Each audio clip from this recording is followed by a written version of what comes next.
Experiments you'd think would have had different results. The Good Samaritan test. If you saw someone in need, do you think you'd stop and help them out? What if you were in a hurry? To test this, psychologists at Princeton University designed an experiment in the 1970s.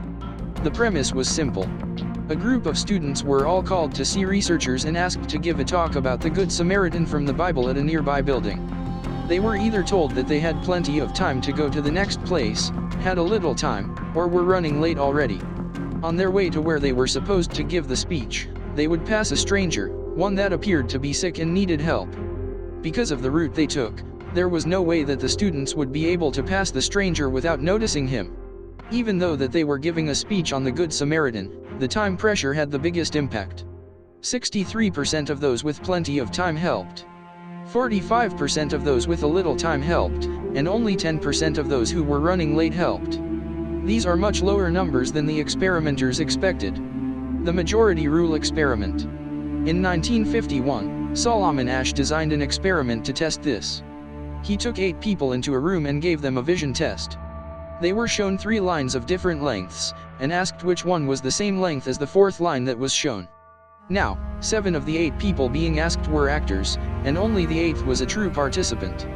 The actors had all agreed in advance the wrong answer to give, and they were asked, one by one, to give their answer out loud. This was repeated a number of times with each participant. Across the study, about 3/4 of participants conformed with the wrong answer at least once and, in total, 32% of answers given by participants were wrong, in line with what the actors had said. The Hawthorne effect. Sometimes, the only way we can further understand ourselves is by experimenting on people.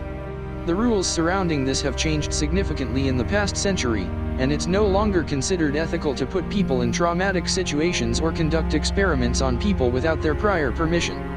This has caused an issue, known as the Hawthorne effect, whereby people's reactions, when they're being watched, are different than they would be otherwise.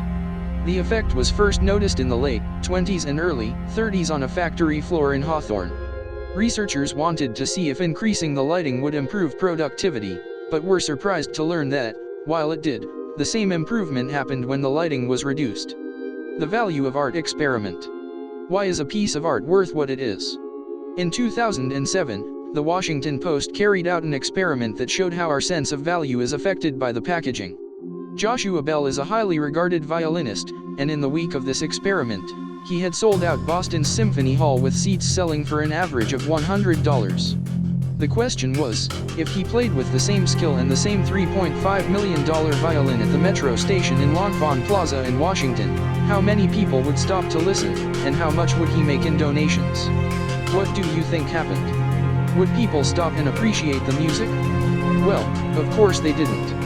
Despite playing a long set, and one that was arguably better than he had performed at the sold-out show a few days earlier, out of the 1,097 people that walked past him during the 43 minutes he was playing, only a handful stopped to listen.